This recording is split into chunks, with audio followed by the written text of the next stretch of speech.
My dad said he booked me a flight home to reconnect with family. I landed and was handed a diaper bag. "We're off to Europe," brother said. "Just be with them." I said nothing.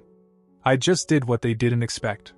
Now the children are with his ex, and they are already flying back to the US in a panic. When my father told me that, I should have known something was off. We hadn't had a real conversation in years.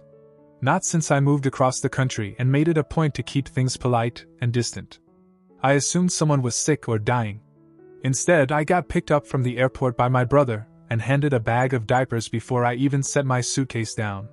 "We're going to Europe," he said. "Just stay with them. No discussion. No heads up. No asking. Just the assumption that I take care of his 3 kids like some kind of stand-in nanny while he and his new girlfriend sipped wine in Tuscany." I didn't say anything. Not at first. I just watched him load the suitcases into the back of the minivan like he was already gone. The kids looked up at me with tired eyes. The youngest still had a dried smear of cereal across her cheek. I hadn't seen them in a couple years, but I remembered their names. Ellie, Jonah, and little Sophie. His ex-wife, Kelly, used to bring them to holidays before things blew up between them. Now she was completely out of the picture. Or so I thought. They left that same evening. My parents waved them off like proud handlers, not even looking at me. No one explained why the kids couldn't go, why this whole setup was being forced on me, or how long they'd be gone. I figured a week. Maybe 2. That night I sat in the living room with the kids watching a movie while texting a friend about the insane ambush I just walked into. Jonah fell asleep on my shoulder. That was the moment it clicked. This wasn't about reconnecting. It was about dumping responsibility. The next morning, I found a folder in the kitchen drawer labeled "Travel Itinerary Europe Trip." It was detailed. 2 weeks in Italy. Erms, rental cars, restaurants already booked. Photos printed out. They'd been planning this for months. There was also a crumpled envelope tucked in the back, addressed to my brother. I almost tossed it, but curiosity got the better of me. Inside was a note from his ex-wife, Kelly. It wasn't recent. Dated about 6 months earlier. It said she missed the kids. That she still lived in the same town with her mother, trying to get back on her feet. That she knew she'd messed up by not fighting harder in court. That she couldn't afford a lawyer. And that she hadn't seen the kids in 4 months because my brother refused to let her visit. She begged him to let her just talk to them. It hit me like a brick to the chest. I waited until they were halfway through their second day in Rome.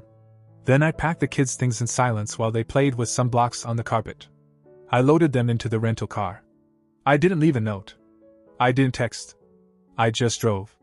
It took me 4 hours to reach the town she mentioned in the letter. I didn't know if she still lived there, but something told me she hadn't moved far. The first grocery store clerk I asked remembered her name. That was all I needed. When Kelly opened the door and saw the kids standing there, she froze. Then just sank to her knees and pulled them in, one by one. Her mom stood behind her, speechless. That night I slept on their couch. The kids curled up in sleeping bags, happier than I'd seen them since I got off the plane. I finally texted my brother around midnight. "They're with their mother now. I'm staying here until you get back. Don't call me." He did anyway. My phone rang nonstop. My parents too. But I didn't answer. That's when things really started to spiral. They landed back in the US 2 days later, and the rage started before their luggage even hit the carousel. It began with a casual text from my dad. Something like, "We need to talk when you have a minute." I didn't answer. Then my brother sent a wall of messages that kept lighting up my screen like a slot machine.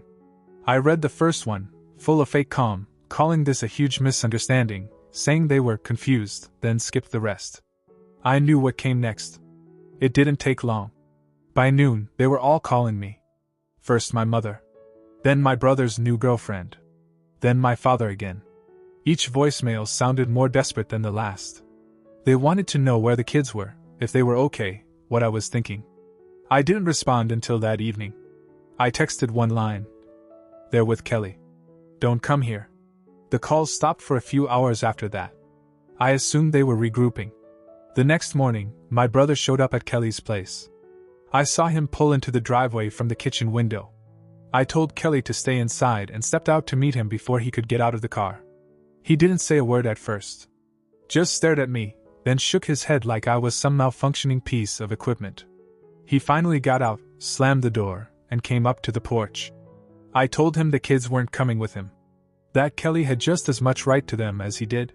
He started shouting, saying I was way out of line, saying I'd ruined everything. That I didn't understand what she was like. That she didn't have a job, didn't have her life together, and lived with her mother. I stood there while he laid it all out like a case to a jury. Then I said the one thing he didn't expect. That's not your decision to make anymore. His mouth actually dropped open. I told him I'd already called a lawyer, and that if he tried to take the kids by force, we'd file for emergency custody. That I had proof of his behavior. That Kelly had kept everything. He threatened to call the cops. I told him to go ahead. He didn't. He just walked back to his car and drove off, probably straight to our parents. That night, Kelly sat across from me at the kitchen table, staring at the small pile of legal papers I'd brought back from the law office. She asked why I was doing this. I didn't know how to explain it fully, not then, but the truth was simple. Because no one else ever had. I learned more about what happened between them over the next few days. About how my brother had slowly stripped away everything she had. Her job, her confidence, her access to the kids. He didn't even bother being subtle. She showed me emails she'd sent begging just to FaceTime them on holidays. She'd get no reply. Or worse, replies pretending she was harassing him. He'd told the kids she abandoned them. They believed it. Until now. Jonah started asking questions at bedtime.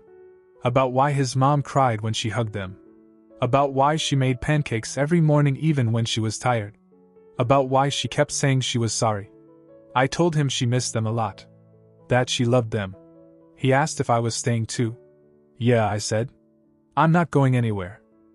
2 days later, my father called and said we needed a family meeting. I told him that part of my life was over. That I was cutting them off financially. And no, I didn't need their permission. I'd been helping them out for years. Quietly covering expenses when they couldn't, wiring money when they needed it.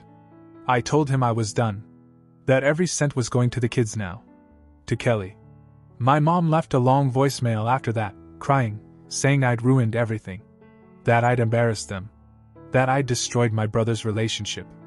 That his new girlfriend had flown home early because she couldn't deal with the drama. I didn't reply. I had a new plan now.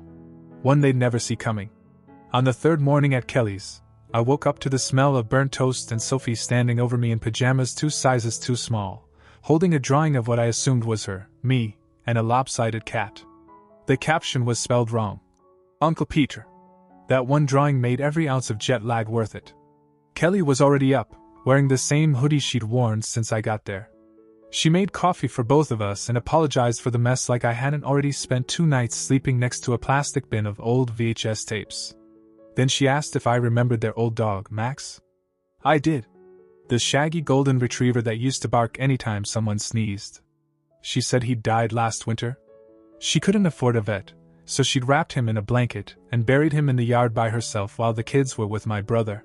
She told me this without any edge, just like it was another fact in a long list of things she'd had to do alone.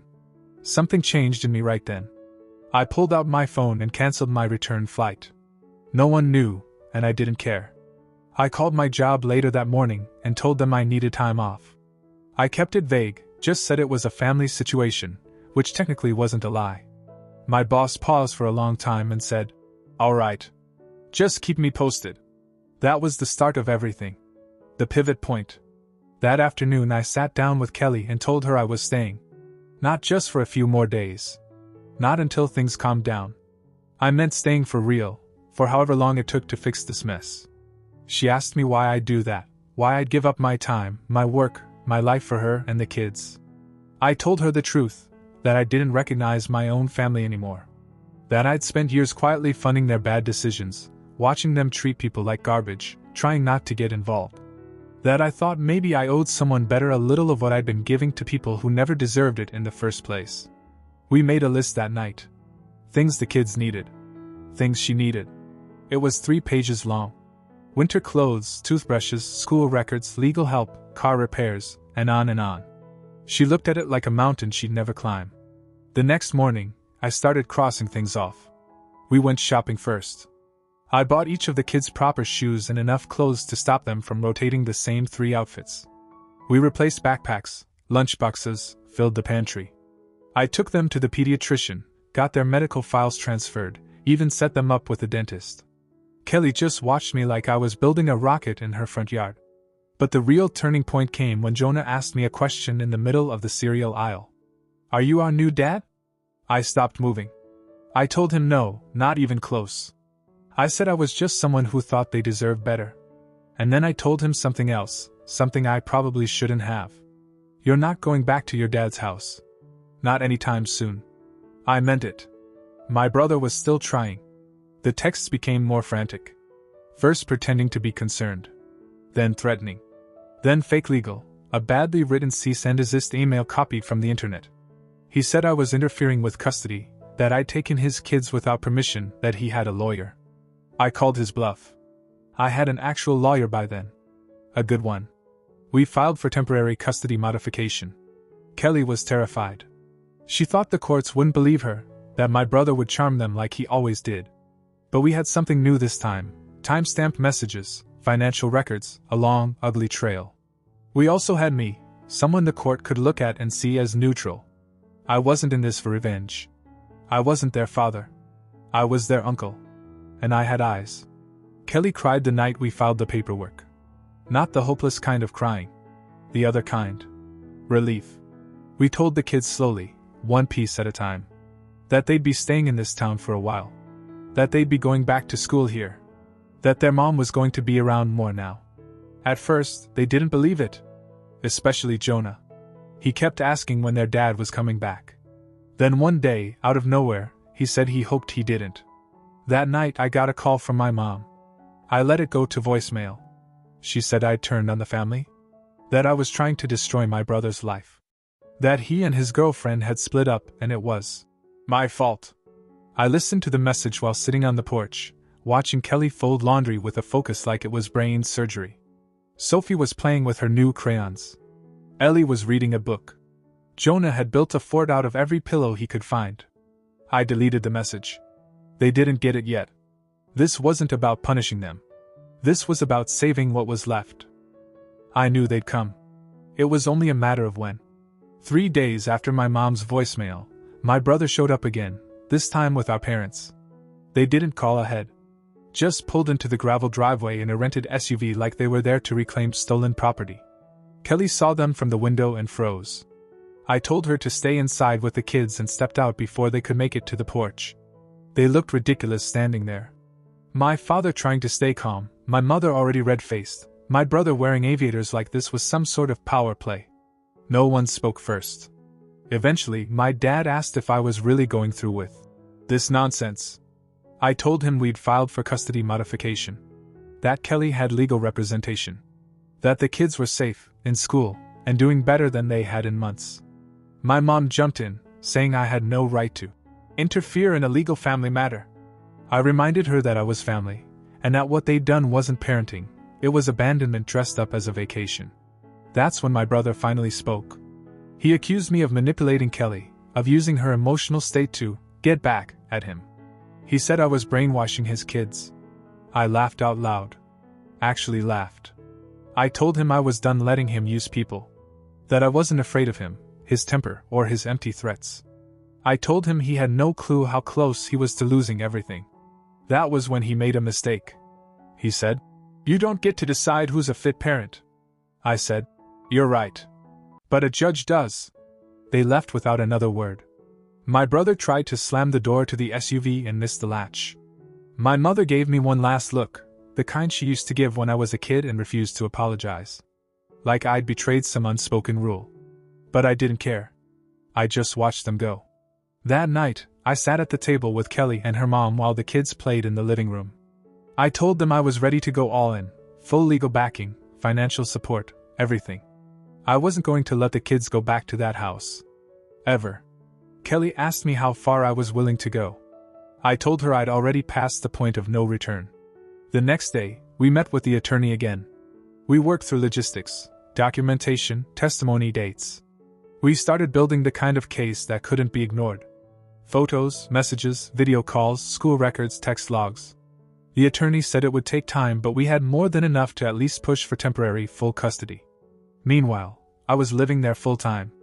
I got up early with the kids, helped them get dressed, made breakfast, drove them to school. Kelly was doing everything she could, but she was exhausted, emotionally, financially, physically. I took the weight where I could. The system doesn't move quickly, and we needed to survive the in-between. One afternoon, Jonah asked if they were going to have to go back to their dad's house. I told him not if I could help it. And I meant it. It wasn't just about protecting them anymore. It was about building something stable. Something the three of them had never really known. I wasn't their father. I never tried to be. But I was the only adult in their life who showed up and kept showing up, and that meant something. My parents kept trying. More calls. More emails. They said I was ruining the family. That I was turning the kids against their father. That I was siding with a woman who couldn't even support herself. I didn't answer. I forwarded everything to our lawyer. And in the meantime, I helped Kelly apply for work-from-home jobs. I co-signed a lease for a used car. We fixed up the back room so I had a proper space to sleep.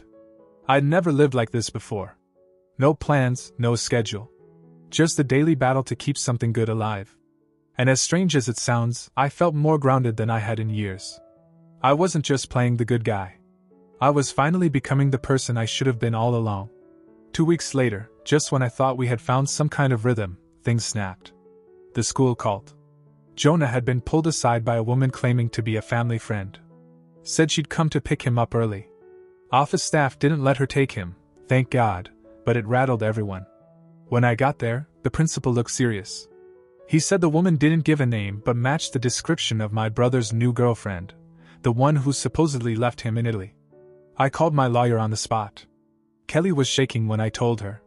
Not from fear, from rage. She kept asking how they even knew what school the kids were in. I had a sinking feeling I knew the answer. That evening, I checked my email and found one from my dad. It was short. You're turning them against their father. You think you're saving them, but you're just making things worse. That meant they were watching, digging, maybe even tracking us somehow. So I made a decision that night. A big one. I told Kelly to pack bags for the kids. Just a few things, essentials. I called a friend from college who lived in Vermont, someone I hadn't talked to in years but who owed me big. We got in the car the next morning and drove 6 hours without telling anyone where we were going. No updates. No calls. We stayed there for 5 days. My friend had a quiet cabin near the edge of a lake. No neighbors. No internet. Spotty cell service. I left my phone off most of the time. The kids thought it was a vacation. They fished, built sandcastles with rocks and pine cones, roasted marshmallows. They didn't ask questions. Neither did Kelly. And for those 5 days, no one yelled. No threats, no lawyers, no drama. Just silence and trees and laughter that didn't sound forced. Then, on the 6th morning, Kelly found a manila envelope in the mailbox outside the cabin, no return address. Inside was a copy of a custody petition, filed by my brother. It claimed abandonment, manipulation, and mental instability on Kelly's part.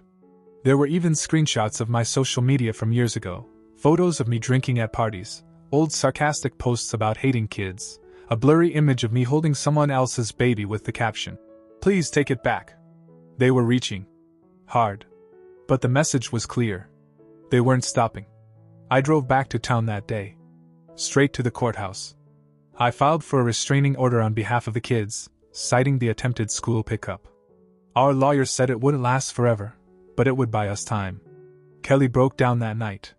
Said she was scared. Not of my brother, but of losing what she had now. She said she couldn't go back to the way it was. That she'd rather disappear again than watch him break their kids down piece by piece. That's when I did the one thing I hadn't told her about yet. I opened the drawer of the small desk in the guest room, pulled out a check I'd written a few days earlier, and handed it to her. $15,000.